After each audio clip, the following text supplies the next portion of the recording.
Everybody. Hello, Wendy. Nice to see you. Hey, Erica. See Emil coming in. Hey, Emil. Nice to see your face. Hi, hi. Lots of awesome people joining us today. Super. Welcome, everybody. Get started in just a second while people kind of come in. Hey, Kim. Nice to see you. And today we are talking about moving from survival to abundance, which is such a cool topic. And I think we're going to have a lot of fun with it today.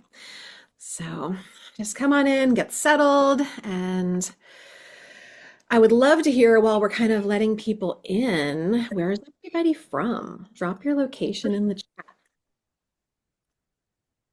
I know we've got a bunch of different time zones and locations based on what I've been hearing from all of you in the chat. Let's see. We've got awesome. So ready for this. Yeah. Iowa, Michigan, Boston, Vancouver, Indiana, Paraguay, British Columbia, Williams Lake. Awesome, awesome, awesome, awesome. Really excited for this. So, all right, a sip of my water. The allergies have kicked up here in Maryland where I am, and I'm like super phlegmy. So, in order to speak for 90 minutes and lead everybody, I'll be taking a lot of drink breaks. All right. So for those of you who are new to me, I'm going to dig in right now because there's a lot to cover in 90 minutes. I have been compiling things based on all of the feedback I've been getting. And, this is a topic I could talk about for days. So 90 minutes, piece of cake. So I'm Teresa Lear Levine. For anybody who hasn't met me yet or been in one of these workshops before, I'm an EFT master practitioner, hypnotherapist, and a subconscious strategist. And what I really do, we're going to put it in simple terms, is I help people break free from hidden emotional and energetic patterns that are keeping them stuck. Much like what we're going to be talking about today with abundance. And I didn't always have the relationship that I have with abundance today. I spent years stuck in survival mode and thinking that if I worked harder, did more, then success and ease would eventually come and I would get to, enjoy those later. But as any of us know that have been stuck in this, that later doesn't come or we don't allow it for ourselves. And the cycle is brutal. It's no fun either. I constantly felt like no matter how much I achieved, I was still waiting for that feeling of arriving. That we kind of talked about that in some of the posts over on school. It's striving but never arriving. And that's very much what was happening for me. So does that sound familiar to anybody? Like can you relate to that? Yeah, stuck in the struggle. Sure. So it wasn't until I realized that money, success, and opportunities were not things that I had to chase, but things that I had to allow, recognize, relax into, and appreciate, that everything really started to change for me. So my work isn't so much about mindset as it is about shifting energetic and emotional patterns that are wired deep into your subconscious that are blocking you from receiving. And that receiving could be wealth and money, could be other things. So we're going to talk about all of that today. But all of the abundance is meant for you. Like it's already yours. It's just a matter of connecting with it. And today we're going to start to make some really powerful shifts together. So as a baseline, and before we get started, I'd love to kind of get a number rating if we can do that. How open do you feel to receiving abundance? With a low number like one being, I totally resist it, and a number like 10 being, I'm wide open. I'd love to see those numbers in the chat and kind of hear where you guys are. So, all right, let's see. Denise is a 6, Erica's at a 10, Emil's at a 4, Wendy's at an 8, 6, 6. Okay, lots of high numbers. Awesome. Sarah says, I'd love to be wide open, but I feel I'm probably about a 7. And that's fine. If we were all truly, genuinely wide open, we'd have a different story. So, but feeling it is part of the beginning of making it a physical reality. So that feeling is actually a really important start to manifesting greater abundance in any area of your life. So I love seeing these responses. Camille's at a 10, perfect. This is how we start shifting energy right away. We kind of keep that in mind and we move forward. So I'm gonna have I'm gonna start sharing some slides with you guys, and we'll go into kind of like the teaching and coaching portion, and then I'm going to lead you guys through some sequential EFT tapping rounds that are going to really work on some of the main things that come up, especially around money, with money being a mirror for quite literally every area of abundance in our life. And we could do that with anything. We could use health as a mirror. We could use relationships as a mirror. Today, we're using money as a mirror because honestly, in all my time working, that's the one that people want to work on the most and the one that generally helps the other areas too. So why not, right? All right, so today we're here for From Survival to Abundance. And in this workshop, we're going to work on healing your relationship with receiving. And what you can expect today in this workshop is that we're going to start by getting some clarity around what's keeping you stuck in survival mode, what's blocking abundance for you. Then, like I just mentioned, we're going to do three, probably, powerful EFT rounds to clear deep-seated blocks, open you up to receiving energy. And we're going to experience kind of a major shift in how you think and feel about money, success, and abundance. And then once we're through those EFT rounds, I'm going to open things up so that we can do some, live Q&A, coaching, that kind of thing. So if you have any questions, please stay so that I can answer them for you and help you out however I can here on this workshop today. And then one more question before we really dive in, and that would be, what one word describes how you feel about money and receiving right now? Curious to hear that. Unworthy, stuck, blocked. Yeah. And these things will definitely willing to open right up. Yeah, awesome. That's perfect. Scared. Yeah. Yeah. Bring it. 2 words, sorry. It's fine.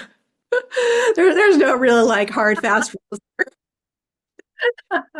That give me what's coming to you intuitively. And if bring it's that, then bring it. So we're going to begin by looking at money as energy. And this is about raising your vibration, breaking your self-limiting patterns. So before we can shift our money reality, we have to understand that money is energy. Sounds woo, but literally everything is energy. So that's just kind of a fact to come to terms with. And let's see, Marianne says some fear, but also ready to receive from abundance. Than a few more than a few months ago. Okay, yeah, gotcha. More ready than a few months ago. That's awesome. Marianne and I have been working together for a few months, so I'm glad to hear that we're opening up more.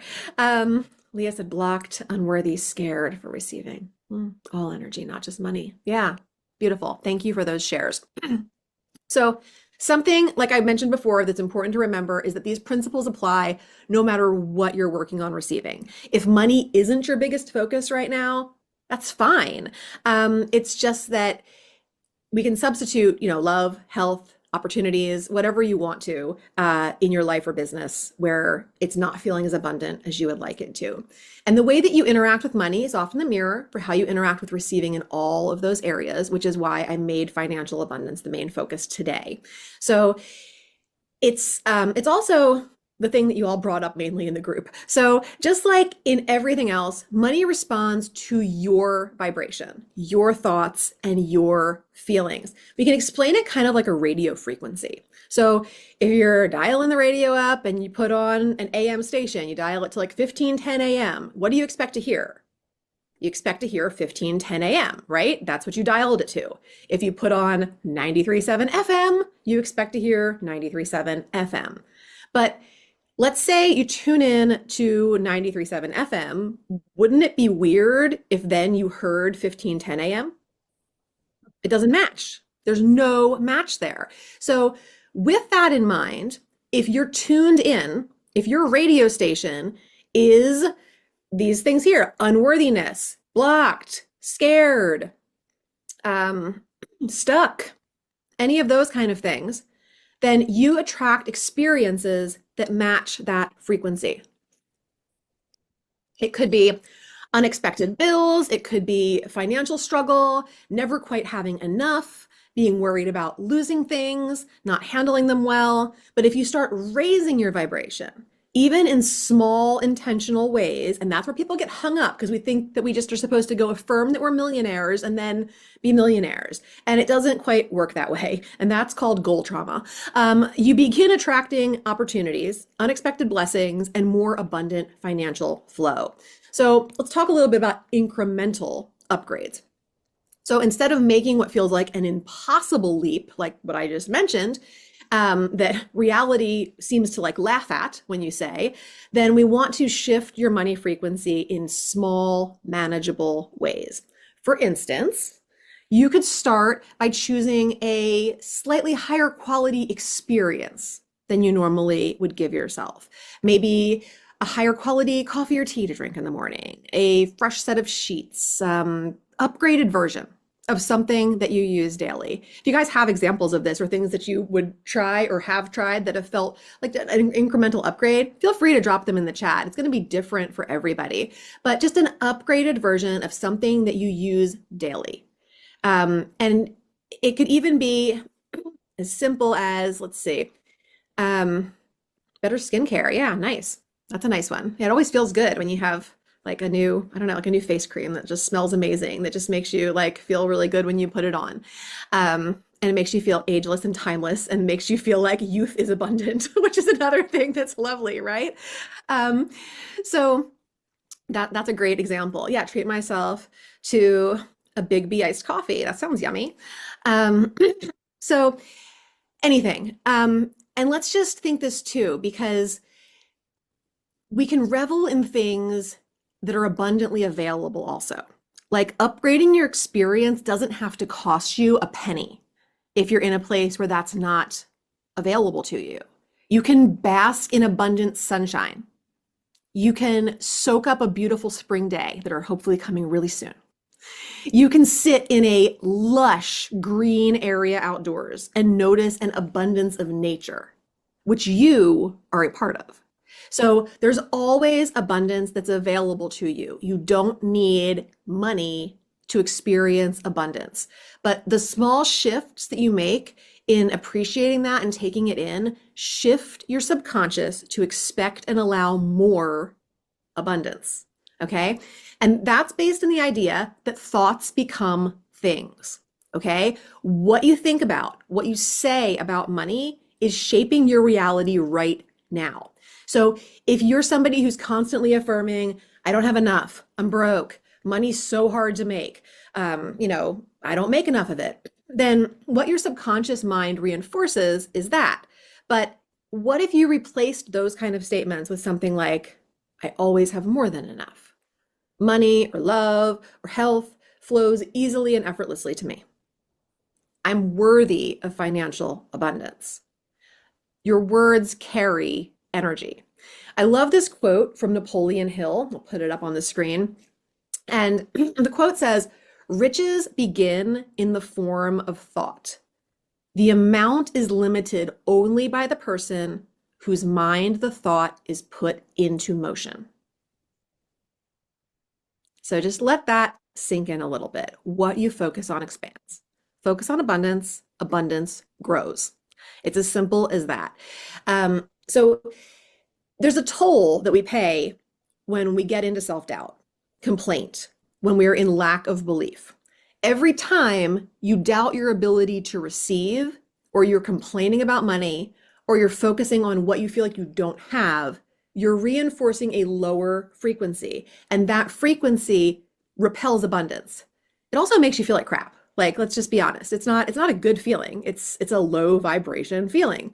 So what I want to do is I want to share this acronym I've come up with, the about limits.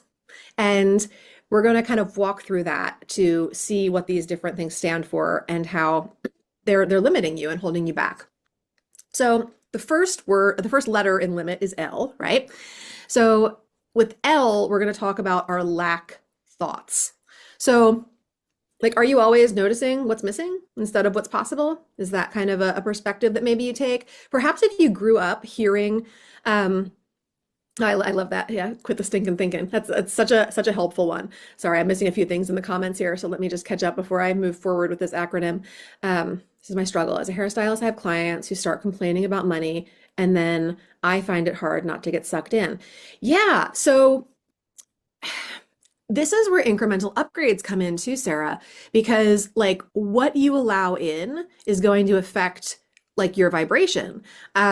Simple things like protecting your own energy before seeing a client. I always say like there's like simple techniques for like energy protection where you can like maybe like before you head into the fresh client, you like zip up. You take your fingers like you're holding a zipper between your fingers down at your pelvis area, like you're bringing a zipper, bring it up to your lower lip, hook.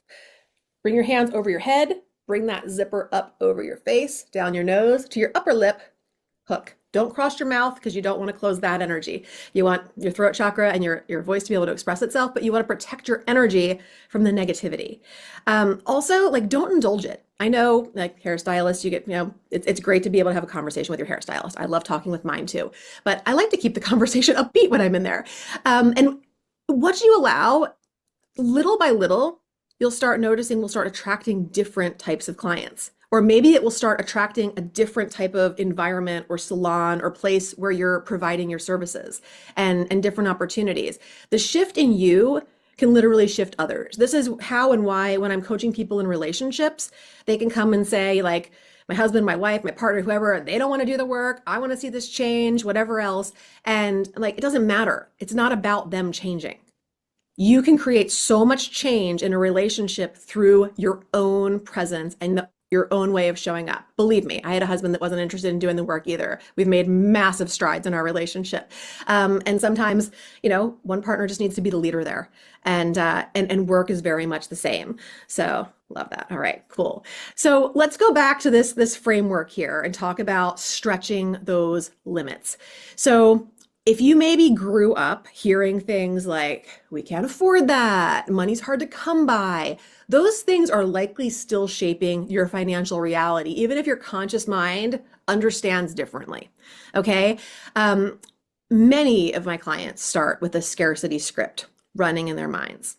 The shift begins when they start focusing on what they do have and what is possible. Okay. And then the next letter that we have in this acronym is I. So with that, we're talking about invalidation. Do you dismiss small wins instead of celebrating them? I had a client who started seeing unexpected money show up in small ways, $10 here, a free meal there, that kind of thing. But she kept dismissing those sorts of things as not real wins. So when she finally started celebrating all of the wins, bigger and bigger things, bigger financial blessings, like clients that were finally paying her thousands of dollars each started appearing. So I say it often, but I don't think it can be overstated. What we appreciate appreciates.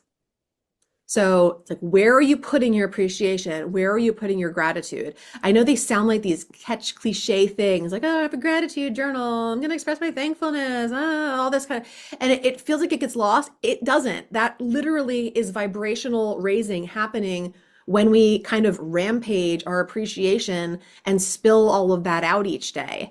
And celebrating wins is a huge thing. The next letter in the acronym, M, is about our money resistance. So with this one, we're looking at like, does receiving money make you feel uncomfortable? Does receiving money make you feel guilty? This could show up for a lot of entrepreneurs and professionals. I realize we have a mix here. People who end up undercharging or over delivering.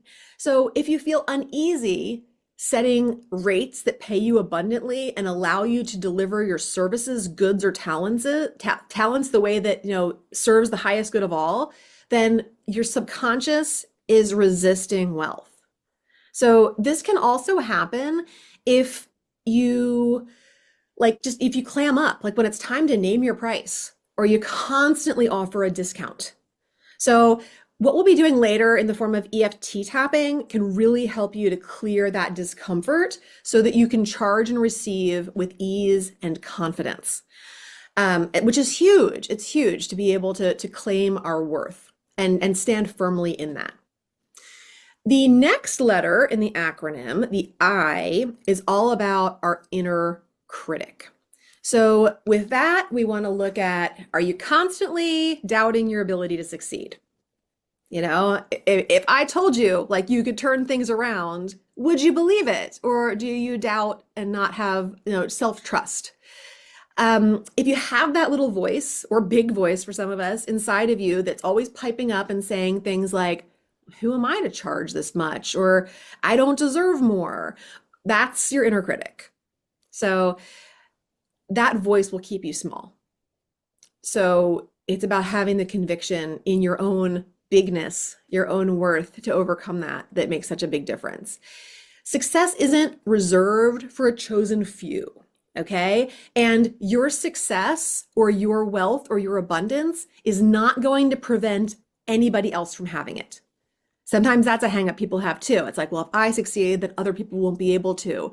Or like there's some unlimited pot of abundance or some limited pot of abundance, I meant to say. And that if you take some, then it won't be there for other people. It'll be there for them. Vibration and energy are so important that even people getting stuck in lack or people who are feeling like, why does everybody else have the money or why are there only a few super rich people or whatever, we could divide all the money in the world equally amongst everybody in the world and it would still end up in a matter of time. I can't predict how much time. It would go right back into the hands of the people that had more of it because they were ready for it.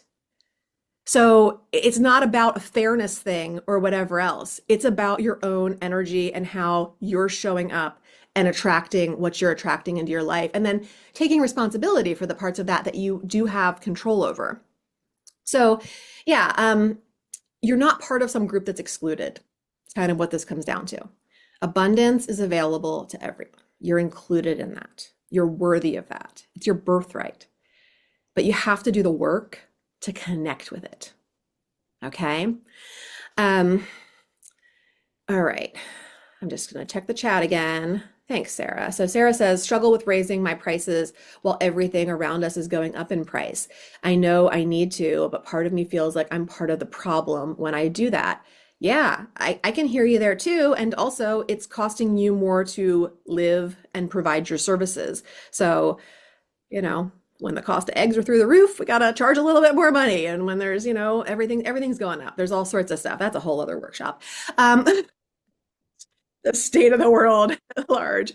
But yeah, I can totally understand that. But it's preventing you from standing fully in your power. You're limiting yourself because of a belief. And beliefs are never the capital T truth. They're just beliefs. They're stories. And oh my God, how we love our stories. We get addicted to our stories. We will take our stories to the grave because we feel like they're so damn important and we're so attached to our stories and our beliefs. So, just notice that. Is it a belief or is it the truth? Is it really true? Even looking at that, is it really true that everything is going up in price? Is it really true that you're part of the problem? Is it really true that people couldn't afford to utilize your services if you charged what you felt like you were worth? And I can tell you without you even answering, it's not true. None of those things are actually true. There are people out there who will afford you no matter what price you put on what you're doing.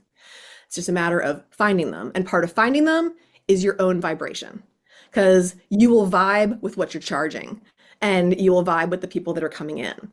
So the last letter in limit is T, and there we're looking at toxic patterns. So here it's like, do you repeat behaviors that keep you in financial struggle? This could be avoiding looking at your bank account. This could be impulse spending. That one comes up a lot in this group because we're a lot of ADHD entrepreneurs. We're impulsive people. Let's see. Do you stay at a job or a level in your business, kind of like what we were just talking about, that doesn't allow for growth and receiving that you desire? Do you procrastinate on opportunities? If you've read my book, Becoming More Me, Tapping into Success, Subconscious Secrets of an ADHD Entrepreneurial Mom, you know I used to struggle with cycles of earning and self-sabotage, especially after my car accidents, especially after being put on disability. And breaking free starts with recognizing these patterns and shifting them one choice at a time.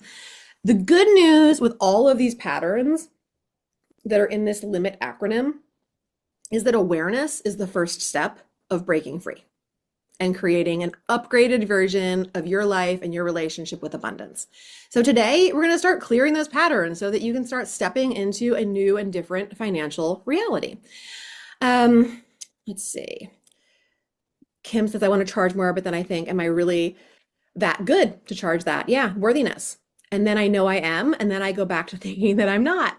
I flip-flop and then I don't do anything. Yeah, that's perfect demonstration of some of those things, Kim. Thank you so much for sharing that. And I've been there too. Definitely been there too. I can understand that one. I have felt that one. I have been through that one. And there's also plenty of ways that we can get to the other side of that. So let's transition now from looking at releasing those limits to leading into more money. One more acronym for you, then we're going to get tapping. I love my acronyms. So now that we've identified those hidden limits that we've placed on our ability to receive, and you guys have been so awesome and vulnerable and open and sharing, thank you. Keep it coming. This is like what makes these workshops meaningful, and it also helps me to make the EFT more powerful for you in a few minutes. We know where our blocks are. We can start making conscious choices to open up new financial pathways. Okay, this is where this acronym MONEY comes in. This is going to be helping you see exactly where your energy is around money, and whether it's flowing or getting stuck. Okay, so we're going to start pinpointing some financial patterns and show you how to move from scarcity and survival into more aligned abundance. So we understand that money is energy. Now we can go deeper into the specific ways that we relate to it. Okay, because money is not just about what's in your bank account. Money carries an emotional charge, and how you relate to it determines your financial reality. I often ask people, like when we're having a conversation about money, it's like, if money was your boyfriend or your girlfriend, if money was your lover, what would it think about you? What would it think about the way you treat it? Or how does it feel about the way it treats you? Like there's a relationship going on there. And if you've never examined it, there's some really interesting things to pull through. And most people realize they have what would be considered a very dysfunctional relationship if it were actually a couple. So to break it down, created this acronym, and this is going to outline the 5 like key categories of wealth energy. So kind of a diagnostic tool. So we'll start with the M. And M is for mindset and income. So your income is directly tied to what you believe you deserve. Okay, back to beliefs. Beliefs are powerful. This is why I love hypnotherapy, because in hypnotherapy, we get to reframe and recreate new beliefs in the subconscious mind where they're really operating and being powerful. So many of us, and there was, let's see, in the community, Safia, Crystal both mentioned hearing that they growing up hearing phrases like, we can't afford that, or that's too expensive. Over time, those kind of statements, and those are really common. I think a lot of people probably heard that in one way, shape, or form growing up. Those become internalized beliefs. And that makes parting with money feel unsafe. And it also makes accumulating wealth feel out of reach, because you didn't see an example of it or feel that. So if you subconsciously believe that there's never enough, you will find yourself stuck in a cycle of scarcity no matter how much you earn. So Erica says, for me, it's about thinking I'm saying or doing something wrong and triple checking myself. Lack of confidence. Yeah. And that, it's so interesting. I did a call with my clients the other day, and we were talking about this. We were talking about, conversations and wanting to be like genuinely and authentically heard and understood and respected in conversation, and realizing that sometimes people just are not at the same place that we are to meet us in that place and have those kind of conversations. But we were also talking about how it's like, can you really ever think of an example where like that was really like such a horrible thing, like that you expressed yourself? Like you're still here, you learn from it, you move on. Um, yeah, that lack of confidence can really hold us back. And it's like you can do the scary thing that makes a difference the way that you want it to, or you can stay where you are, which is also scary sometimes and also doesn't get you where you want it to. So it's like just kind of choose the scary and figure it out on the way, energetically, emotionally, mentally, physically. Um, so yeah, that's the M, this whole cycle of scarcity. And then when we move into the O, that's outflow or debt. So debt carries a lot of guilt and shame. We're actually going to dial in on this in one of the rounds of EFT. Um, I know in the community, Tiffany and James mentioned that they felt like they had to work excessively hard just to justify having money. So when debt feels like a burden, it's often tied to a subconscious belief that money must be earned in some kind of a painful way. It's hard. Reframing debt as a past investment in yourself rather than a failure starts to help to remove some of that emotional weight.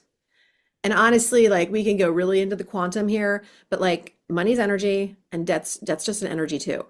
Like, and money is like it's made up. Like literally, we made the shit up. So it's like, but we make it mean so much. It's numbers. It's just we made it all up. We made it worth what it's worth. We made it mean what it means. We go back to A Course in Miracles. Literally anything that has any meaning to you, you assigned the meaning to it. Nothing had any meaning before that. So assign a new meaning to the things that are feeling heavy about this for yourself so that you can kind of lighten the F up and start moving in the direction that you want to. Because if staying in the heavy burdensome zone of feeling like crap about everything and making it mean something awful was going to work for making it all better, it would have worked by now. That's pretty much what I can say about that. Um, Moving on to the next letter in money, we have N. So this is nesting, savings. And your savings habits reflect your level of trust in financial stability. So I know Elise in our community mentions that she had a really good post in there, and she was talking about how she felt guilty receiving money for things that like she even should be paid for. I believe her example was something around like her mother or her mother-in-law asking her to go grocery shopping for her or something, and she shows up with the groceries and like naturally like mom's going to pay you for the groceries. Like she asked you to go get them, whatever, and feeling guilty accepting that. So if you struggle to accept money, how can you expect to hold on to it? Learning to receive without guilt is key to feeling safe with abundance, safe with wealth. And this mirrors big time in relationships, guys. I see this a lot with the women and the men that I work with who, they're used to being givers in relationships. They are not used to receiving. And they're certainly not used to receiving without expectation of having to give in return. So that's a huge part of this. And it's the same thing. It's the same thing. So let me catch up on the chat over here. Denise said, it boils down to fear of success because I've struggled majority of my life and I don't know what it's like to not struggle. And that's scary. Okay. I can definitely see and relate to that. Why have you made it mean that it's scary, I wonder? Or better subconscious question, what would it take for that to not be scary? Be an interesting thing to ask yourself. Marianne says, for me, the realization of working smarter, not harder, has made a huge difference in my mindset shifting. Heck yeah. And for context, I know Marianne's been working with me a lot on burnout and things. So that's so important. Like, how are you going to get past that if you feel like you still have to work like uber hard all the time? It's just not going to work. Denise said, I became a mom and a wife. It was all about my family. Lost myself in the process. Girl, yep. And I think that's why it's for a lot of people, somewhere in their 30s or their 40s is when, maybe the kids are old enough that you start realizing that you have completely disconnected from your relationship with like pleasure, hobbies, self-care, whatever the case may be. And I can't tell you how many clients I start working with, and it's like, what do you actually enjoy? And they don't even know. It's like they have no idea what they even find pleasurable. So this is part of that reconnection. Reconnecting with abundance is also reconnecting with the things that you enjoy so very much. Um, Bindu agreed. Yep, that's me. Yep, I know that's your story too, Bindu. We've talked also. So yeah, finding yourself again, and instead of that like being something that could be intimidating or what have you, it could be so fun. It's like amazing. I've done all this. I've served all these people for so long, my family, everything else, and now I get to figure out what I like again. You know, do I go back and think about what I liked when I was younger? Do I try some new things? Do I, what do I do? How do I start? And follow your happiness to where it's going to lead you there. Which is also so aligned with what we were talking about earlier with getting into higher vibrations that are going to attract more of what you want. Follow your happiness, follow your highest excitement. Denise says, I'm uncomfortable with attention and receiving because I've always been the giver. I don't know who I'd be if I didn't struggle. Be fun to learn, wouldn't it? I bet you'd be amazing. I bet you already are. Let's see. Eric said, my boyfriend recently bought me a make your own fruit mask machine, and I immediately got online to see what I could afford to send him. He didn't ask for me to get him anything. He did it because he knows I love my eye masks, so it was just a thoughtful gift. But I couldn't get the guilt out of my mind that I needed to return the appreciation in a material way. And this is a totally different workshop too, but especially with ladies, this happens all the time with sex too, all the time. And whenever I work with people with intimacy and whatever, women will not just like receive. And men in general really, really, really, really want to please us. Like if we would just give them a little bit more instruction and stuff, like we could be just, we're made, like this is feminine energy. And this is so important in abundance. But our feminine energy, our feminine model is receiving. But men and women, we both need receiving energy. We both need receiving energy in order to be abundant. But this comes through so much when I'm doing like intimacy work with people. Became a mom at 15, a wife at 19. So yeah, Denise, like you've been in the throes of like raising people and taking care of people for a while. I'm not sure, how old you are now, but probably it's been, decades, right? Like and you've been taking care of people and now you're ready to discover yourself. But the best news about that is that 52, yeah. Best news about that is that you can do it now. There's no need to give power away to what things were like yesterday, last week, a year ago, a decade ago, when the only place that you can use your power is now in the present moment ever. You can't use it in the future where you're future tripping and anxietying and worrying too. You can't use it in the past where everything already happened and there's nothing to change. All you got is right here, right now. So the best news is that you have that and you can make all those incremental shifts and changes and like create a whole new reality. Like, how awesome is it that we get to create our own reality? All right, so where I was on N, I think. So let's see, we're going on to E. E is the next letter in money, and that's energy and toxic money. So not all money feels good. Some income sources, some financial ties come with emotional baggage. Okay, this was my example with my car accidents and disability. And things like that. Didn't feel good. Didn't feel good at all.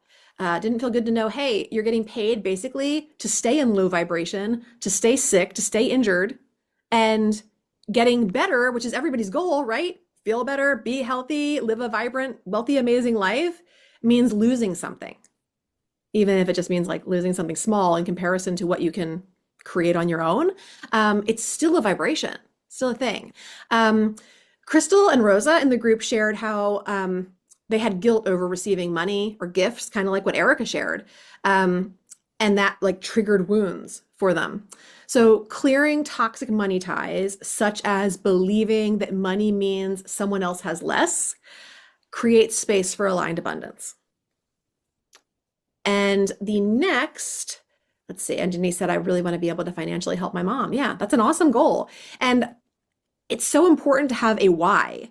If all you want is to have more money and you have no idea why or what you would do with it, and you're not connected with like a vision for that abundance, you're going to have an even harder time bringing it in.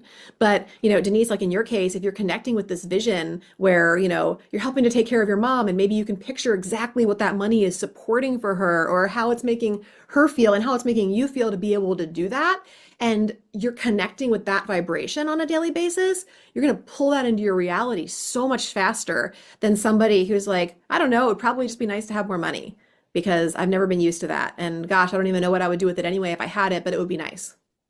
They're not going to attract more money. So having a really defined why is so important. I have a whole vision casting replay from a previous workshop that I did last year over in our school community that I highly recommend if you're trying to figure out how to make your visions a reality. Really good for connecting the pieces and connecting the dots there.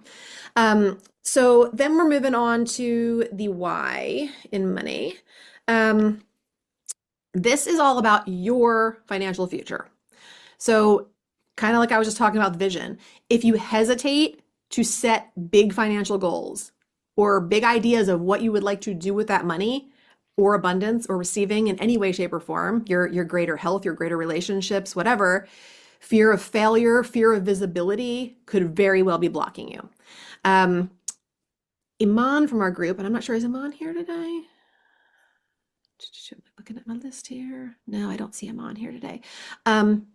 She had shared that she had like guilt and unworthiness around her receiving process.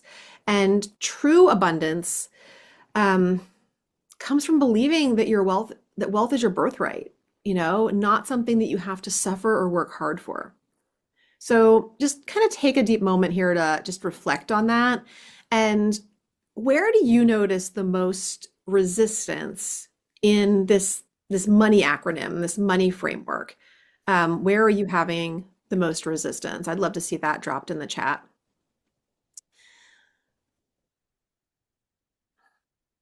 Debt. Yeah. And so often, because of what people make debt mean and making it mean that it's bad, they don't accept like the help that costs money that could help them get out of it faster. And they linger and suffer in it longer because they've made taking on more of it mean something awful. And it's energy. Let's see. Wendy said the nestings and savings part. It was, let's see. Sorry, my screen's doing funky things. Yep, the E part of it for Denise and the N part of it for Leah and Marianne. Perfect. Awesome. At least you guys are identifying some patterns. That's awesome. So what we're going to do now is we're going to shift into doing some EFT rounds together. If any of you have done the videos that I have, any of the videos, I got tons of them over in the school community or been on a workshop with me before, or some of you are my clients and you do this with me all the time. You know what to do. And if you've never done this before and you're like, what on earth is EFT tapping? We're just going to be like following the leader here. So with tapping, we are accessing the nervous system and we are sending signals right to the amygdala, that part of our brain that is in charge of fight or flight, flee, flop, all these things that F us up.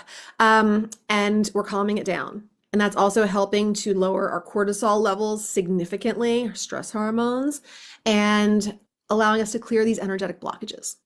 Blocked energy is the cause of any dis-ease we have, whether that's physical, emotional, mental, whatever. So when we can get the energy flowing the way that it's intended to, we feel better. And kind of like I was talking before about raising vibrations, as we feel better, things happen. We're able to get into more of that appreciation and gratitude and attract more of the high vibration things that we want. We got to match the frequency of what we want to receive and create.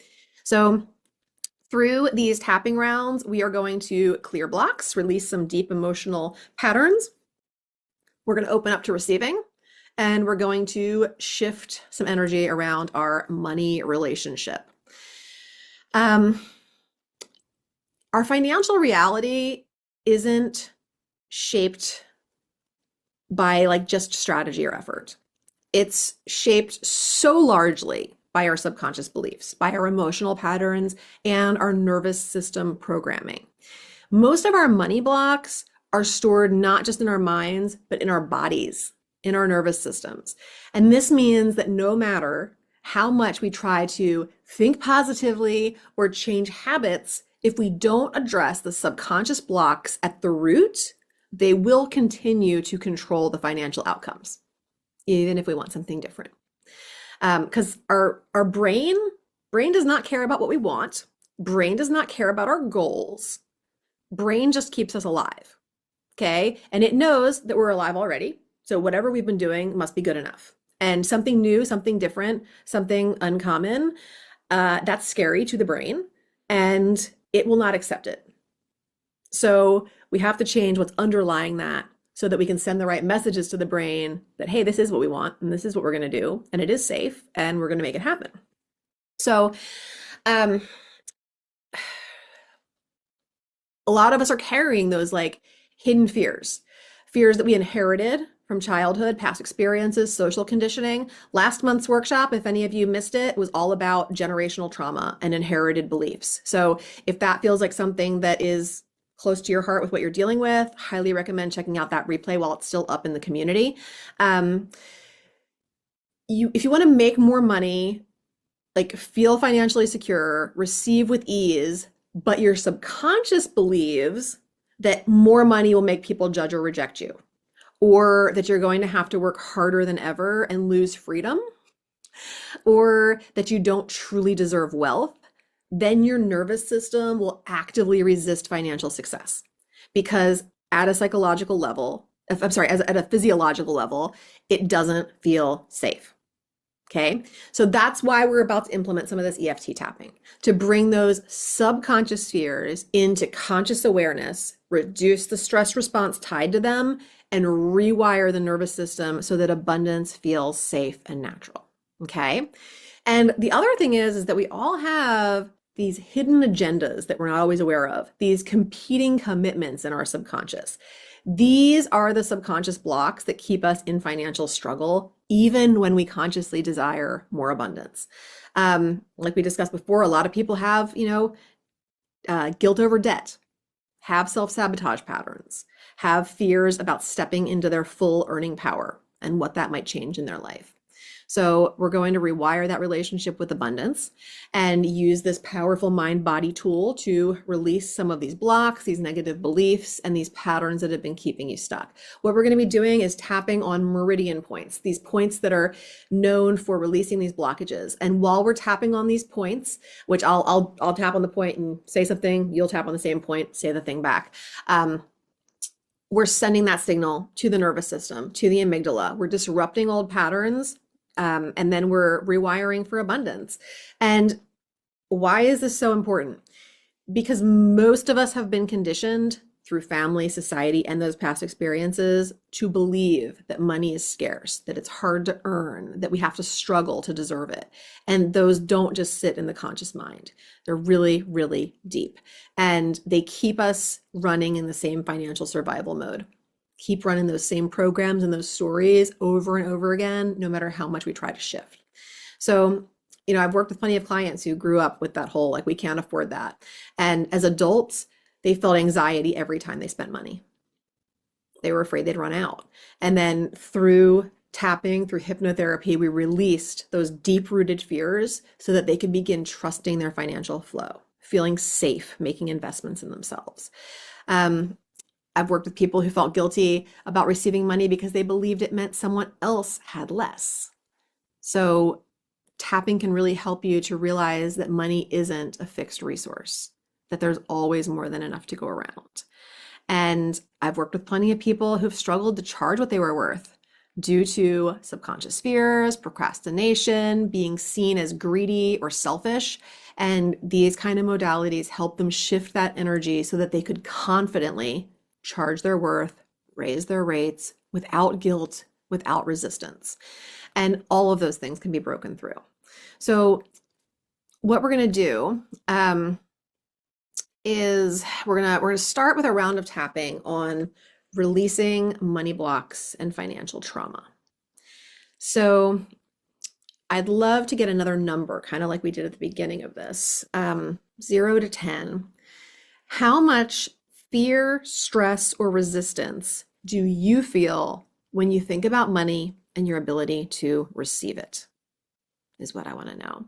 So, with 0 being no fear, no stress, and 10 being overwhelming And fear how and do you stress. feel about that? Do you think we can work towards that, right? The more you're able to do that, the more you're going to get. Camille, can you mute? Thanks. Okay. Let's just look at an example. Let's say in Texas. Camille, are you able Okay. to mute that person? And Um, okay. All right. So sorry, numbers in the chat, please. Let's see. I'll pop over here. I need to catch up on some things here too.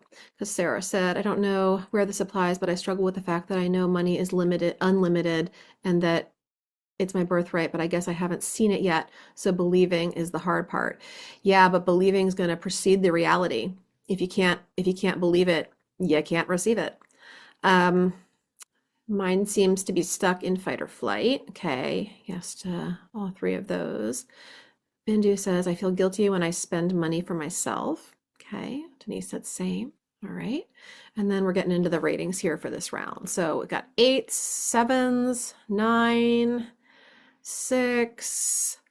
All right. Oh, the question, if it was the question about the rating, I was looking for on a scale of 0 to 10, how much fear, stress, or resistance do you feel when you think about money and your ability to receive it? 0 being none, 10 being a lot. So that's what we're rating. And then we are going, is there anything in particular that comes up for any of you around that? If there is like any phrases or things about that. Um, let's see. Erica says maybe a 5. I feel like I've been able to make money in the past, but I didn't like the way I was making it. That's good to at least realize that and move into something else. So I've changed how I'm making it and feeling fulfilled while doing it. Glad to hear that. That's awesome. And then Sarah said probably a 5 or 6. Perfect. Cool. So what we're going to do is we are going to start this tapping round. I'm going to say a phrase. You're going to say it back.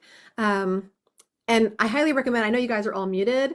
Say it out loud, say it with emphasis. The more you can speak to your actual like block, and I mean, because you're muted, you can also change the words. If you don't like what I'm saying and something feels more precise, say something a little bit different. That's how you can really make this work for you. And we're going to kind of go through this round together, and then we're going to reevaluate that question that we just evaluated right now. I'm going to grab a sip of my tea real quick, and we're going to get off to the races here. All right. Starting on the side of the hand, this is the karate chop point. And you know what? Would somebody unmute and like mirror me? Because otherwise I like never know like my pace. Can I get a volunteer that would just be willing to mirror me? I'll do it. All right, Wendy, perfect. Here we go. Even though I've struggled with money and feel stuck in scarcity, Even though I've struggled with money and feel stuck in scarcity, I deeply love and accept myself. I deeply love and accept myself. Even though I fear money won't come easily, Even though I fear money won't come easily, and that I'll always be just getting by.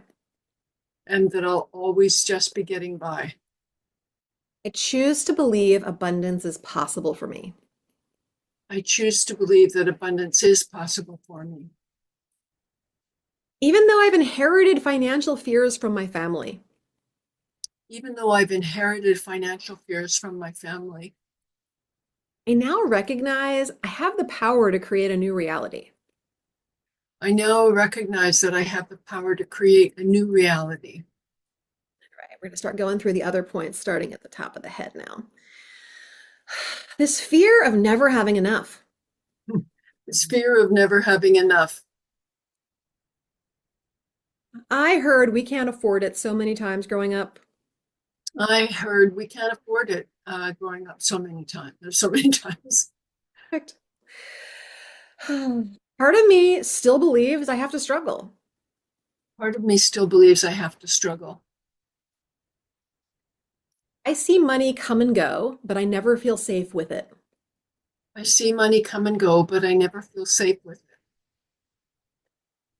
What would it take to release these old money stories? What would it take to release these old money stories? What if struggling isn't the only way? What if struggling isn't the only way? What if money isn't something I have to chase? What if money isn't something I have to chase? Makes me wonder if abundance has been trying to reach me all along. Makes me wonder if abundance has been trying to chase me all along. Yeah. I've been conditioned that money is hard to get. I've been conditioned that money is hard to get. What if that was just someone else's story? What if that was just someone else's story? What if money could flow to me in easier ways? What if money could flow to me in easier ways? And receiving could be as natural as breathing. And receiving could be as natural as breathing. What would it take for me to allow abundance in What would it take for me to allow abundance in without guilt? without guilt?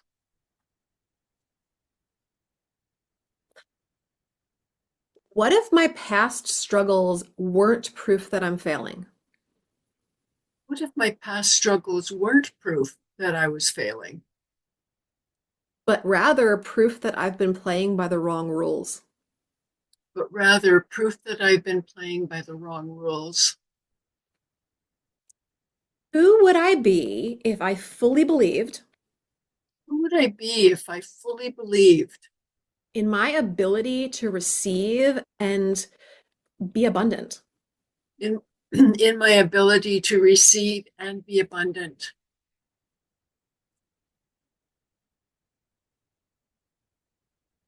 My old story is no fun, My old story is no fun, and I'm so ready to rewrite my financial story. and I'm so ready to rewrite my financial story.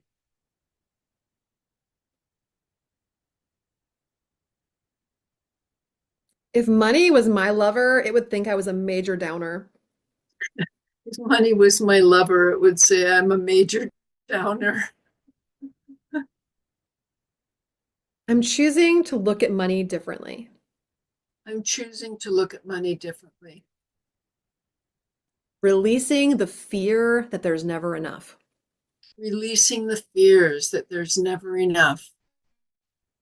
That fear has never multiplied my abundance. I'm sorry. That fear has never multiplied my abundance. That fear has never multiplied my abundance. I'm worthy of financial peace and ease. I am worthy of financial peace and ease. And I welcome new opportunities and perspectives And I welcome new opportunities and perspectives for flow and expansion. for flow and expansion. What would it take for money to be something I enjoy instead of fear? What would it take for money to be something that I enjoy, not fear? Choosing to align with the frequency of abundance. Choosing to align with the frequency of abundance.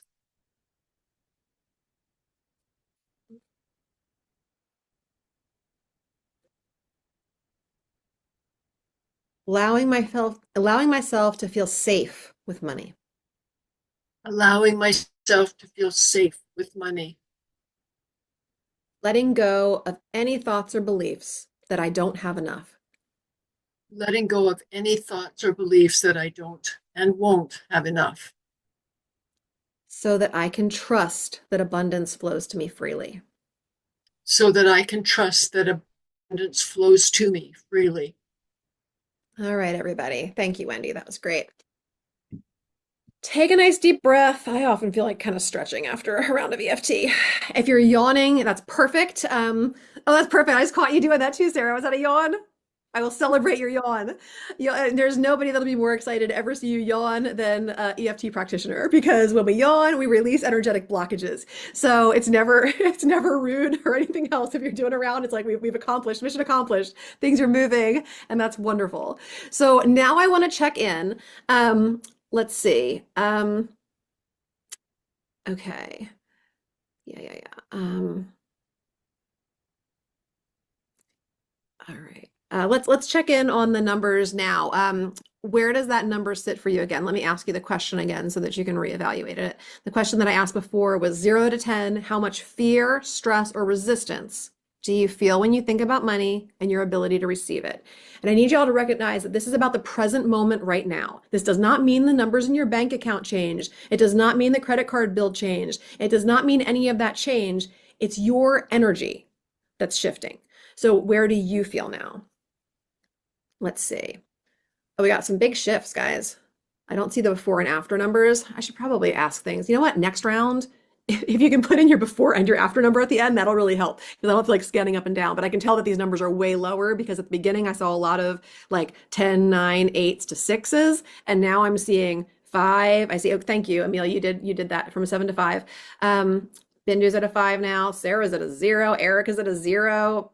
Freaking fabulous. Denise is at a 4. Leah's at a 5. Kim's at a 3. Super. Bindu says, just felt a surge of energy to make a difficult decision. Ooh, I'd love to hear more about that. If you want to talk about it in the Q&A, I'd love to hear about it. Or if you want to send me a message, that would be fantastic. And if you don't want to share it all, that's cool too. I'm just rooting for you in whatever that decision was, and you making it is a big deal. Erica from a 5 to a 0. Denise went from a 9 to a 4. Thank you. Thank you guys for sharing in that way. That was definitely helpful. Marianne before 6, after 3. Also interrupted by my son. Hey, you know what? You can still make shifts. That's just proof that you still lowered your number even with a disruption. No big thing. Great. So did anything come up for you guys during that? Were there any like moments of consciousness, aha type things, stuff that like resonated where you were like kind of like, oh crap, that's what I've been thinking, or that's the shift that I needed. If there was, feel free to drop it in the chat. If not, that's fine too. All right. We'll move on to the next one. Okay.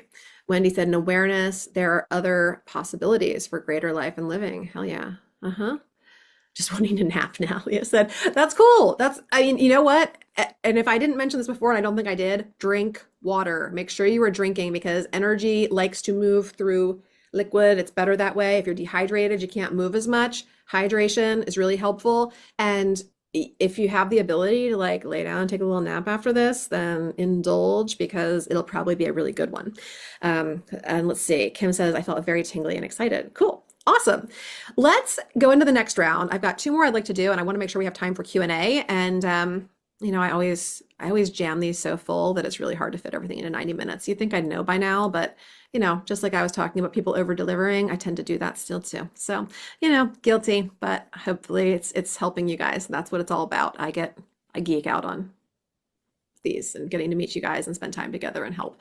So next I want to reframe debt because that's obviously something that a lot of people are dealing with. And again, you can think about this. I mean, this can be debt in relationship too, kind of like Erica's example about feeling like, you know, there was almost like a debt when she was given a gift of like, now I've got to return something. That kind of thing too. Let's see. Erica said, no aha moments yet. They usually happen for me later. That's common too. Like once, because this isn't like we just finished the work and the work is done. The cool thing about EFT is it says feels like my life gets put together like a puzzle is getting completed. Yeah, it's a great analogy. A lot of times, especially with my clients, and that's why we kind of have an open chat when we're working together, is that those little moments of consciousness will hit you at the darndest times. And sometimes it's not until you have an ability to kind of like test the work in the real world. And, you know, like the next time you have to like name your price, or the next time you go to pay the credit card bill and it doesn't feel so like icky or whatever else, that you're like, oh shit, this actually is like, I'm changing and my energy is changing and the whole relationship with all of this is changing. And that's what needs to change in order for it to change. So sometimes it's not until you get into that kind of real world testing of these things that we're working on that you notice like, wow, that was more powerful than I realized it was. And that's cool. That's fine. Let's work into clearing the debt guilt and the self-sabotage and see where that takes us. So debt at its core is neutral. Kind of like I mentioned before, we assign meaning to things. So it's a simple financial transaction. It's an exchange of resources. But as humans, we don't experience we don't experience debt neutrally. We assign it as this emotional weight, this guilt, this self-judgment. We tell ourselves that debt is a sign of failure, not enough, irresponsibility, something that we must, pay for in more ways than one. So many people, clients, community members like you guys, whatever, feel shame, feel like fear, even like punishment attached to their debt, believing that it is proof that they're not good with money or they don't deserve abundance. But what if all of that wasn't true? What if there's no actual truth to that? Debt often unconsciously connects us to past choices. Okay, relationships, a sense of belonging. If we were raised with financial struggle, then accumulating debt may feel familiar to us. It may feel like a way to stay connected to our past and our family's experiences. Clearing debt guilt isn't just about finances, okay? It's about releasing old emotional attachments and stepping into like new self-trust, new financial expansion. I love the book, The Science of Getting Rich by Wallace T. Wattles. He talks about how you have to get rid of the thought of competition, that you're here to create, not to compete for what is already created. Okay. When we feel guilty about debt, we unconsciously stay in competition with our past selves. Okay. Believing that we have to fix financial mistakes before we can move forward. Okay. True wealth is not about erasing the past. It's about shifting into a new way of thinking and operating. So if we hold on to that guilt, we reinforce the cycle of self-sabotage, we reinforce the avoidance, we reinforce the scarcity. When we release the emotional charge around debt, we free ourselves to use money as a tool for expansion rather than a burden that defines us. Okay? Instead of seeing debt as a prison, we can choose to see it as a past investment, a stepping stone, more importantly, like something that does not dictate our future. And that speaks about anything in our past, honestly. So clearing the emotional baggage around debt is not about ignoring financial responsibility. It's about empowering ourselves to make choices from a place of clarity, confidence, and abundance rather than fear and shame. Super duper important. The moment we stop punishing ourselves, we open the door for financial flow, freedom, and new opportunities to come in, instead of keeping ourselves in that. So the question for this round, guys, is a scale of 1 to 0 to 10 kind of thing too. How much shame, guilt, or frustration do you feel when you think about debt or financial mistakes? 0 is no guilt, 10 is overwhelming guilt.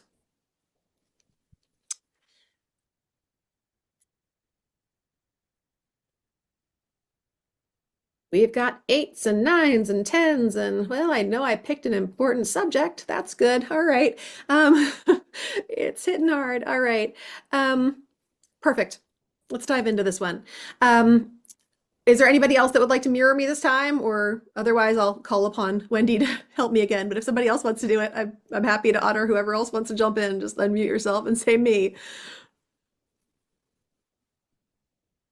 Looks like it's you again, Wendy. If you don't mind, I would love it if you would help me keep my pace. So, all right. Side of the hand, deep breath, everybody. Bring all that yucky feelings that you have about debt front and center if they're not there already. Even though I feel guilty about my debt Even though I feel guilty about my debt and choices that led to it, and the choices that led to it, I want to deeply and completely accept myself. I want to deeply and completely accept myself. Even though I sabotage my financial success, Even though I sabotage my financial success and make money harder than it needs to be. and make money harder than it used to be. Yeah. I'm open to healing this pattern. I am open to healing this pattern. Even though I've carried shame about my debt Even though I have carried shame about my debt and these money mistakes, and made money mistakes, I choose to release the weight I choose to release the weight and welcome a new relationship with abundance. and welcome a new relationship with abundance. To the top of the head. Debt feels like a heavy chain. Debt feels like a heavy chain. I feel so guilty about my financial mistakes. I feel so guilty about my financial mistakes. Feels like I will never get ahead. It feels like I'll never get ahead. Keep repeating old patterns, Keep repeating old patterns. even when I try to change. Even when I try to change, even when I've thought I've changed. Yeah, good. What would it take to let go of this shame? What would it take to let go of this shame? What if my debt didn't define me? What if my debt didn't define me? Maybe debt is just a moment in time, not a life sentence. Maybe debt is just a moment in time and not a life sentence.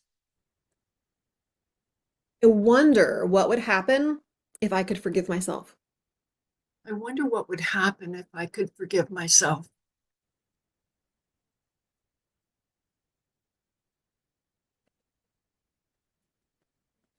Opening up to the idea that debt is part of my learning. Opening up to the idea that debt is actually a part of my learning. Just a lesson sent to me from the universe. Just a lesson sent to me from the universe To see how ready I am for financial abundance. to see how ready I am for financial abundance. What would it take for me to feel neutral about money instead of guilty? What does it take for me to feel neutral? I'm sorry, could you repeat it? What would it take for me to feel neutral about money What would it take for me to feel neutral about money? instead of guilty? Oh, instead of guilty. Mhm. What if I believed that I'm not my financial past? What if I believe that I'm not my financial past? That I don't have to keep punishing myself for old choices? That I don't have to keep punishing myself for old choices? I allow myself to release these outdated paradigms? I allow myself to release outdated paradigms, This burden of guilt? this burden of guilt, These unhelpful stories? these unhelpful stories. What if I allowed financial flow instead of resistance? What if I allowed financial flow instead of resistance? Opening up to new ways of handling money. Opening up to handling new ways. No, opening up to new ways of handling money Got it. And recognizing that that is enough. and recognizing that this is enough I am capable of financial freedom. and that I am capable of financial freedom. Okay, take another nice deep breath, guys.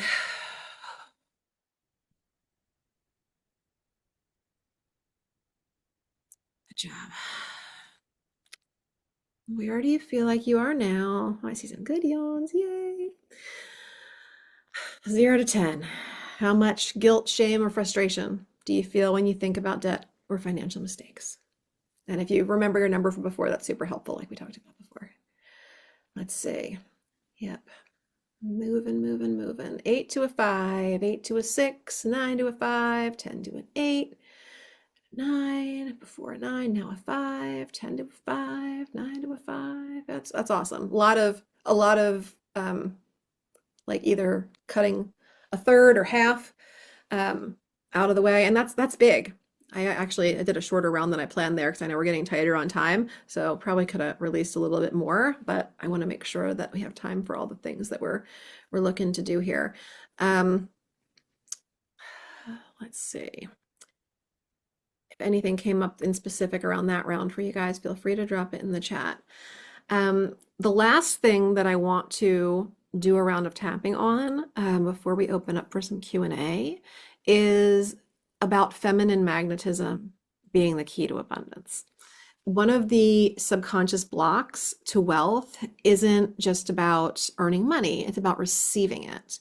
So many of us have been conditioned to believe that success only comes through hard work, through sacrifice, through struggle. If money flows in too easily, we question if we truly earned it. We see this a lot, especially I work with a lot of entrepreneurs, and entrepreneurs kind of name their rates for services. And then they go around thinking, oh, well, somebody charges, just a little bit for the same thing. Somebody charges way more for the same thing. How do I get to claim, my price or whatever? And then, oh, got to add more, got to do more, got to be more, if I'm going to raise my prices or whatever, it can't just be that like, you're really good at what you do. And people like, you think about things like this, that people are like so happy. This came up on another call with my clients a couple of weeks ago. One of my clients is becoming a travel agent. And it's kind of this passion. She, like we were talking about earlier, I think it was Denise, about kind of like, I don't even know what I like anymore. I don't know my purpose and I want this fulfillment and everything. This particular client was in that place where that's actually the reason that she came to work with me, because she wanted to figure out her purpose and enjoy things. She's raised 6 or 7 kids, happily married, everything's kind of taken care of, but she just wants to enjoy her life and feel like she's doing something that's about her and that she's, creating some income, even though it's not necessary in her family's position. She wants something to call her own. And so she's stepping into this travel agent experience, but then she's kind of feeling like, oh, I don't know. I mean, she's kind of just good at doing that sort of thing. So it's like, how can I charge for it and everything else? Every one of us on the call was like, I would love it if you would make it easier for me to like book this trip. Or, another client of mine was getting ready to go to Singapore and she's like, I'm totally going to hire somebody to map this out for me and to make it happen. I don't want to do that. That's such a service. It's so important. And like just realizing, just being surrounded by people that's like, yeah, we would all pay for that. We wouldn't expect to receive that for free. And it would make our lives easier, make our lives better. And like people are ready and willing to pay for things that make their lives easier and better. So abundance isn't about your effort. It's about like your willingness to receive. Money, and money loves a relaxed person. It really does. It's much more attracted to somebody who's relaxed than somebody that's uptight. Kind of back to the whole analogy of it like being like a lover. Let me see. Sarah said, just came in my head right now about prices. If you're worried about raising your prices and that people who undervalue your work won't accept it, you don't actually want those people as a client. Yeah, very true. Good realization.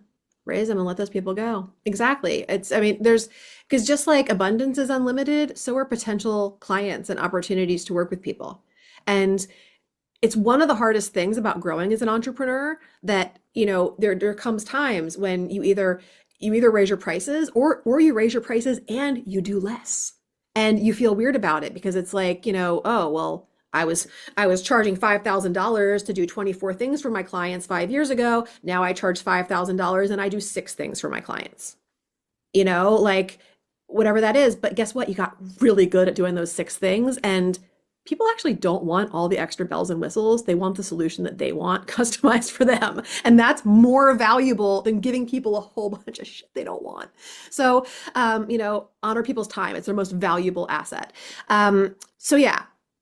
Think about it. Have you ever felt like uncomfortable when somebody gave you a gift, paid for your meal, that kind of thing, like we talked about before?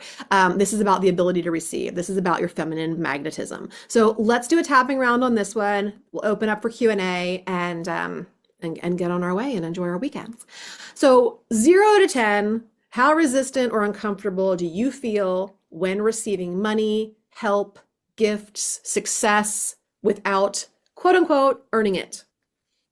0 would be like, I fully trust and welcome receiving. 10 would be, I feel like extremely uncomfortable, extremely unworthy receiving without hard effort or reciprocity. All right, got those numbers coming in. Not even gonna bother with them a whole lot right now because we're gonna do that and we're gonna see where the after numbers are. But perfect. Glad you guys are all rating that. It's really important. Okay, body some feminine magnetism here. Wendy, can I get you again to help me out on this round? All right. Deep breath, everybody. Oh, we're moving so much energy. I can feel it.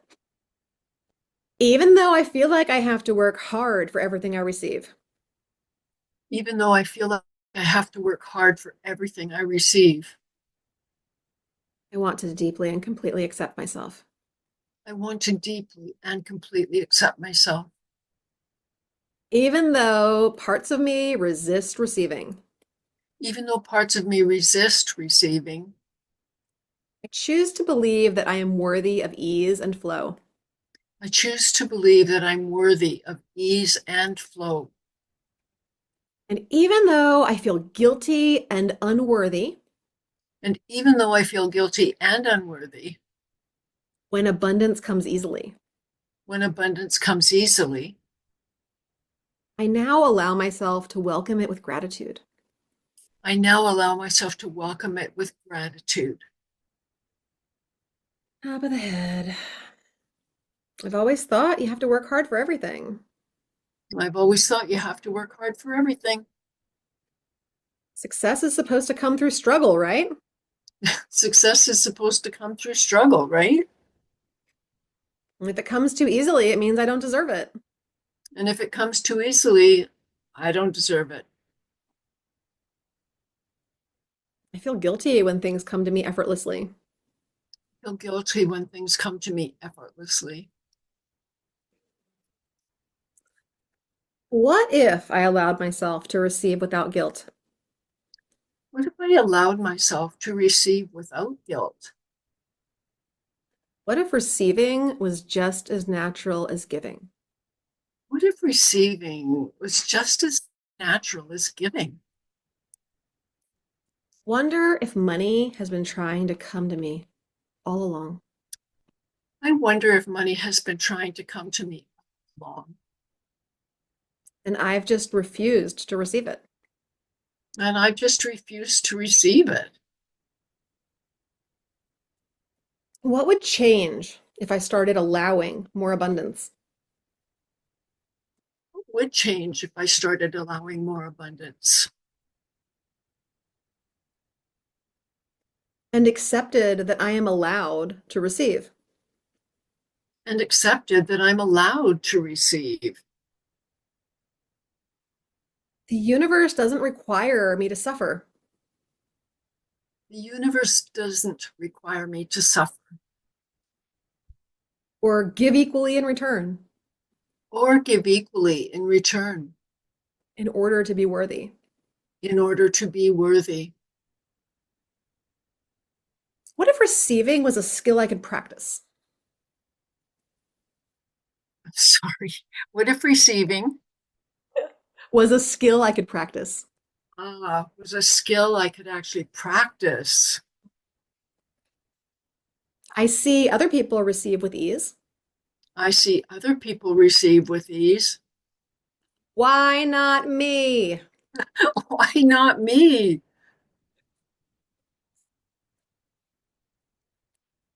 If I could just let go of the guilt, I could say yes. If I could just let go of the guilt, I could say yes. And what if that was the ultimate act of self-love? My goodness, what if that is the ultimate act of self-love? I am shifting into alignment I am shifting into alignment with effortless receiving. with effortless receiving. I trust that what is meant for me is already on the way. I trust that whatever is meant for me is on the way. It is safe for me to receive. It is safe for me to receive. And I am expanding my capacity to do so a little bit every day. And I am expanding my capacity to do so a little every day. And welcoming all forms of abundance with open arms. And welcoming all forms of abundance with open arms. Receiving with gratitude, ease, and confidence. Receiving with gratitude, ease, and happiness. All right, take a nice deep inhale through your nose, everybody. Exhale out through your mouth. I am gonna stretch. Oh, Sarah, I caught that yawn on that line about self-love, and that tells me that there's something to look at there for you. So just bringing that to awareness, because it's never a lie when the body speaks up about things like that. All right, beautiful. I yawned throughout that whole one. Yeah, I might not have caught them all because I was looking all over the place, but I did catch that one, and I was like, there's something to look at there. So be on the lookout. Great job, everybody. Where are your numbers now? Let's see. Sarah said, I love receiving gifts or money, but I'm terrible at receiving help. Yep. Marianne, was it a 7? Okay, so Marianne was saying a few months ago she would have been at a higher number rating this, and she said a lower number just even to begin with now. That's great. Okay, so Wendy went from 8 to a 3, 9 to a 4 for Denise, 8 to a 5 for Bindu, 8 to 4, Leah, Marianne, 7 to 3, Erica, 8 to 4, Kim, 5. Great. Those are awesome shifts, guys. That is really super. So your nervous system has just undergone a powerful transformation. Don't underestimate it, okay? It's kind of like we talked about earlier about celebrating the wins. Celebrate this win. Don't go, oh, nothing's changed and it's still the same reality I had before. Like, there's no room for that shit if you want to be abundant. Like, just recognize big shifts are happening. Let's see, is it common for tummy ache with this? We can talk about that in a second. It may be stirring up some other things. Not common, no, but depending on like where you carry your feelings. If you're somebody who normally, like when you get a little bit uneasy, end up kind of like feeling it in the solar plexus or the gut, this may be challenging some of your gut feelings, and that could result in a tummy ache. The mind and the body have a lot of connections. So nervous system has undergone a powerful transformation. We've acknowledged fears, limiting beliefs, self-sabotaging patterns. We've sent some safety signals to your brain. We've regulated stress response, and we're like rewiring that subconscious programming. So the amygdala has been kind of calmed down, that fight or flight response, and we've kind of flooded the body with better feelings of safety and acceptance and things like that. So your subconscious mind has now kind of received a new set of instructions, ones that tell it that abundance is safe, receiving is natural, financial ease is possible. That does not mean that this is one and done work, guys. This is like just kind of the tip of the iceberg for a lot of you, but it's like a layer. We've peeled back a layer, okay? The energy field is shifting, and tapping helps to clear those disruptions in your body's electromagnetic system, allowing that energy to flow freely instead of being trapped in old thought loops, old stories, scarcity, fear, lack, all of that stuff. So that's why a lot of times you'll tend to feel lighter, calmer, sleepy, yawning, stretchy, kind of more open to abundance after doing something like this, because we're literally like rewiring the emotional and energetic relationships. So I would love to do some Q&A, but before I do that, I want to share with you something that I can do for all of you. Camille, you might have to go ahead in the slides. I want to share. I've got a bonus for all of you, and I want to make sure that if some of you have to go because it's 1:30, that you don't miss this bonus because you may want to take advantage of it. Are you able to share, Camille? I'm offering for people on this call a free abundance audit session. So now that you've experienced these shifts in your relationship with receiving, the question kind of is like, well, what's next, right? So first, I want to make sure that you're following me on Instagram if you're not already. Camille, if you can put up that slide. I know we're doing things a little out of order, but we'll get there. There's my handle on Instagram. If you're not already following me over there, that's kind of where I post content that you'd probably resonate with, and you can always hit me up in the DMs over there. I believe most of you are already in school, but if anybody's watching this replay, especially that's not, you can join me over in school. The instructions are there on the slides for a slide for how to find the group if you're not already in there. If you are in there, when the replay is available later, you guys, since you were registered, will get like an email right away that'll give you the replay if you want it.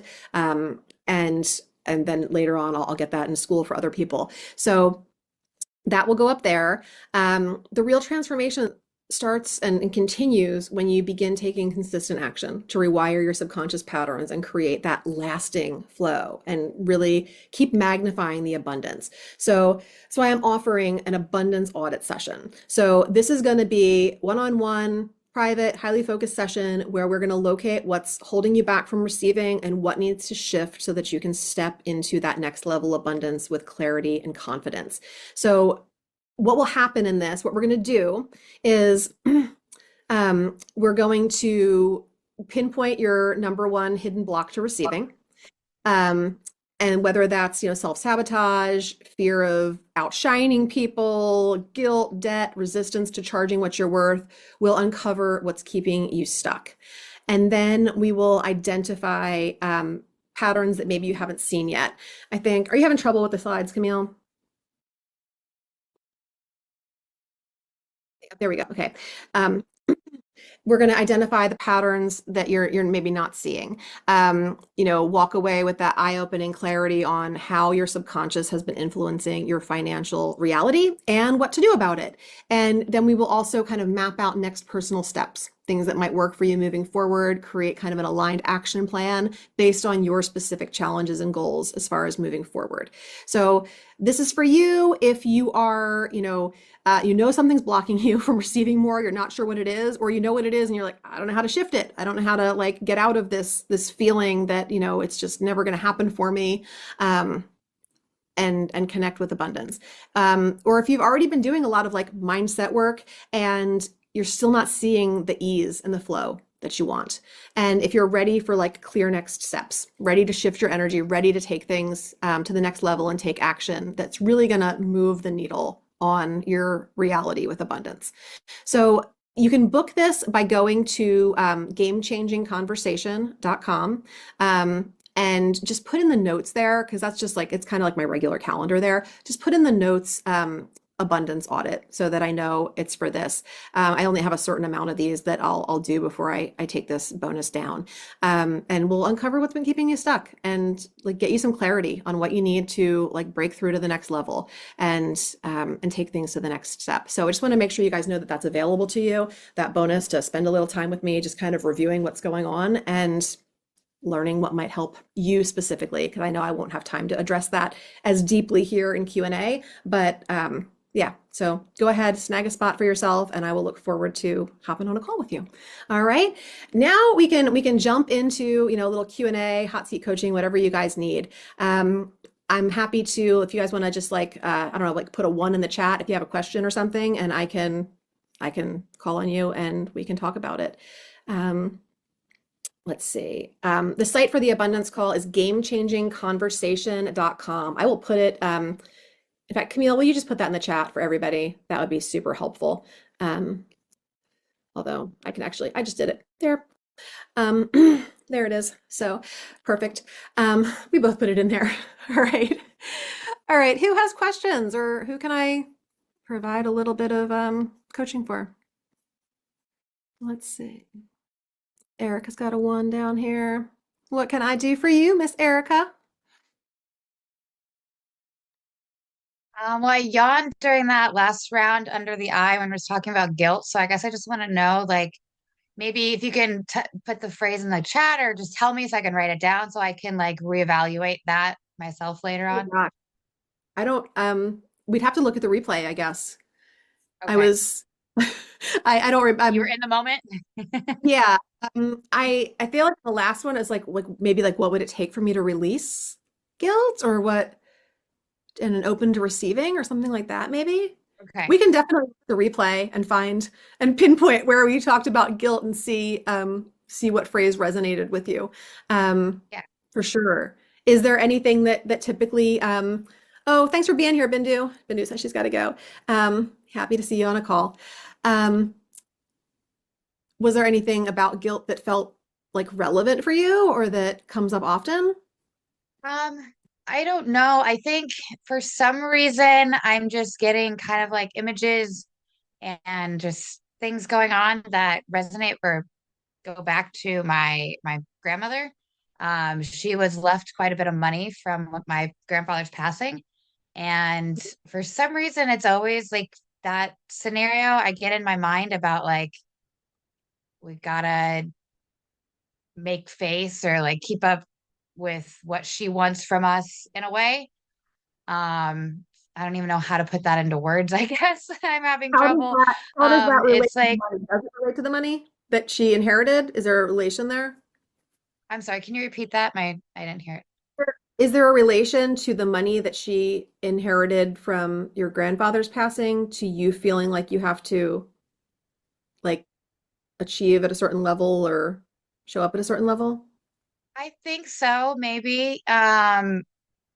I have definitely been the black sheep of my family. So there's been comments before that I'm not in the will and different things like that when I'm the only grandchild that even met my grandfather, or really knew him, um, or even had a relationship with him. I'm the oldest grandchild in that, or yeah, I am the oldest grandchild. So it just I don't know, maybe there's a little guilt with that for being the black sheep and not living up to my family's expectations in that way, and always feeling like I have to be who they want me to be. I have to, like Hmm. when I was younger, I would have to wear dresses to church and different things like that. And I'm not that person. Is there a feeling like you need to um, conform to a certain thing because being in the will is important? I don't know if being well in the will is really that important to me. Like I said, I'm the only grandchild that knew my grandfather. So it was a blessing for me to know him. He was a great guy. To me, I don't know the horror stories that my dad and aunt know, but I mean, I guess in a way it is important because I have struggled with money, so I know that that would help out when or if that happens. But I know that's not happening tomorrow. She's even though she is in her 80s, like I'm not expecting that to happen today, this year or anything. Like I'm expecting it to happen when it's time for it to happen. So that's never been something in the back of my mind where I'm like, well, if she's gone, then I get the money, Right. which I don't want that. Like I don't I want don't her to know be if it's gone just so I can get subconsciously. money. Yeah, I didn't know if subconsciously like you were feeling performative about like needing to show up in a certain way or feeling guilty about that. Like sometimes we can get connected to thinking like the only way to make money is like, especially when people are like super down. It's like, oh, it's got to be like a lawsuit or it's got to be this or somebody's got to die or whatever. But I don't think that's what you're saying.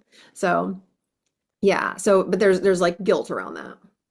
Yeah, it's guilt. I think it's guilt around not being the granddaughter, because I'm the only granddaughter as well. The granddaughter that they wanted me to be, the frilly, dressy, goes to church every Sunday and is barefoot and pregnant in the kitchen kind of person, because that's just not who I am.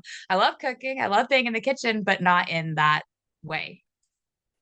Yeah. So it sounds like this is, and I'm happy to answer it. This is seems like almost like a separate thing from like the abundance sort of thing. And it's more like emotional blocks around like family dynamics and belonging, maybe. Okay. Um, Even though like you say, you don't really know if you care about like the money, the will, that kind of stuff. The fact that you feel like a sense of guilt might also be a feeling of like exclusion and not belonging, Okay. maybe. Yeah. Um, and there could be like a subconscious charge there. Um, so yeah, I would just and also like there could be, and again, I haven't gone very deep into the situation or what's there, but we did talk about like receiving things that you don't feel like you've earned during this. And so that could also connect into the guilt that you're feeling in kind of a strange way. Um, yeah, so I don't know. I don't know if that's helpful or not, but um yeah, there's probably it has probably more to do with the belonging and stuff, feeling like you're a black sheep kind of thing and feeling separate. Um, And that can also make you feel, it can make you feel separate from abundance because even if like you don't care about the will or the money or whatever later, there's still a separation. It's like, my tribe of origin has decided that I'm not part of what they're doing, basically. So, yeah, it's kind of like maybe some EFT tapping on like, even though I don't feel like I belong, or I don't feel like I'm understood, or I don't feel like I'm allowed to be me. It's not safe to be me. Yeah. I love accepting Yeah, definitely. stuff. So that's what I would say there. Did you have any other questions or things that I could address?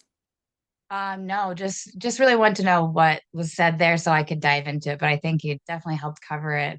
And I definitely do feel like that guilt of not being there, not hanging out with her after church, because that was always something that we would do as kids, is just go to dinner or lunch after church. And that was part of it, growing up. So there's probably some guilt around that because I haven't done that since I've become an adult. Yeah, there's probably some good inner child work to do there for that version of you that didn't get to express herself the way that she wanted to, and now as an adult isn't feeling like she got to fit in or does fit in or whatever else. And even though like you're an adult now and you probably don't care a whole lot exactly what they think of you, there's always some charge it seems when family dynamics come into it because that's like our original like safety net. Like without people to raise us when we were little, like we would have died. And so anything that we did that made us different from that group or got us cast out could have been a threat to our life. And it's not that severe now, but it still shows up. So thank you for everybody that's saying they got to run and they've been here. I appreciate you being here. Kim, Valerie, Sarah, everybody, thank you so much for attending. Anybody else have any questions that I can address before we wrap up the workshop? Any other, let's see. Let's see. Am I saying your name right? Is it Ayam? It's actually just Tanika. It's I am in front of it, but my name is Tanika. So it's I am Tanika. I'm gonna laugh at myself now. Thank you, Tanika. Perfect. Yeah, I mean, there's definitely generational debt wounds for sure. And I don't know if I know you hopped on a little bit later in the call. I did a workshop. Are you in the school community, Tanika? I am on school. I need to see if I actually joined your school already. What is your name on school? I'm going to it now to pull it up and see if I The joined. community is called Becoming More Me. I'll drop in the link right here in the chat. That will take you right to the group. If you're already in the group, you'll land on like the community feed. If you haven't joined yet, it'll take you to the join button Yes, where you I can did. I join. just clicked on Classroom and you have one says Magnetic Connections. Yes, I'm in it. Yeah, that's not if you gosh, where's the one? I think it's closer to the bottom. Let me pull up um my school account so I can give you advice there. But what will help you even more than whatever I can say right now is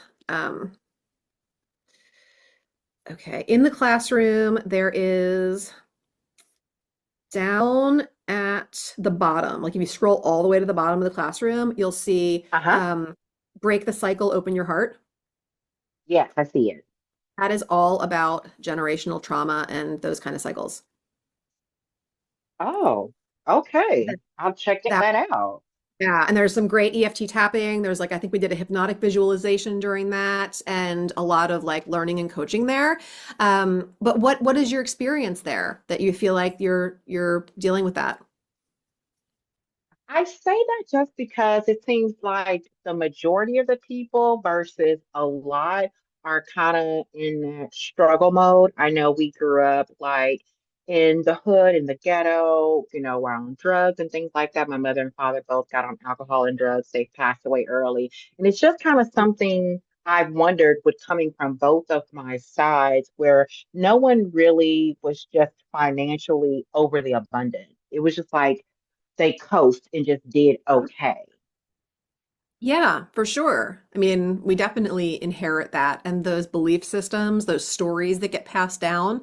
And then the way that, kind of like what Eric and I were just talking about, like the family stuff, it's you'll relate to that because it's part of you. But it's more than Hmm. that just through the stories. It's part of you genetically. It's part of your nervous system. It's part of, I don't know how things were for you in like utero, or how things were with your mom, or the struggles that your parents were dealing with, but we take on all of that energy, and that, becomes our genes and our genetics and the way that we express. And so, yeah, there's definitely a high possibility that there's generational trauma to clear. Okay, but I can get rid of that myself, even though that's something that they would have probably created, right? Oh yeah, definitely. Yeah, definitely. You can definitely clear that and create a whole new paradigm, a whole new story. You are not the stories of your parents, your grandparents, any of your ancestors.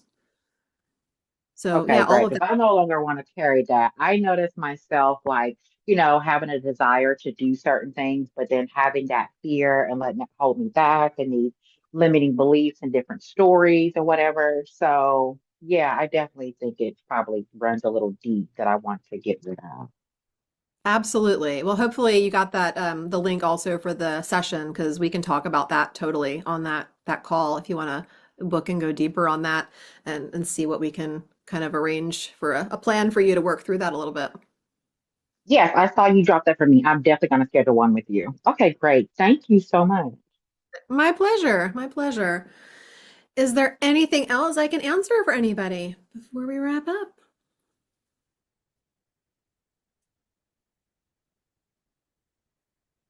Anybody? If not, then I will let everybody back to their days. Thank you so much for joining me, everybody. I truly do enjoy these workshop weeks and everything that, gets shared.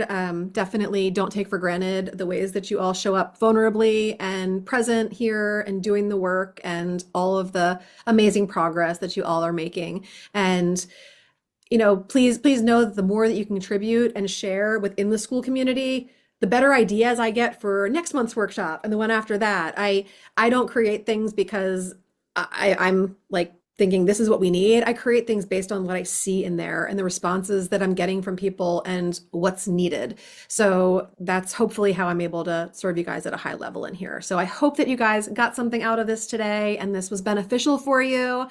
Yes, thanks for being here, Emil. Thank you, Marianne. Appreciate all of you. And you'll get an email just as soon as this is up in the classroom, and send you a link so that you can enjoy any part of it that you like. And you know what? If you guys know other people that would benefit from this, I love having people who know people that are already in the community join my school community. That's how we get really good people in there, and we grow the community with other people who are looking to heal and grow. So always appreciative. If there's ever anybody that would enjoy that, please invite them to join us over there, and I will welcome them with open arms and be happy to have them. So thank you guys all for being here today. Appreciate you all. Enjoy your weekend, and I will see you in the community.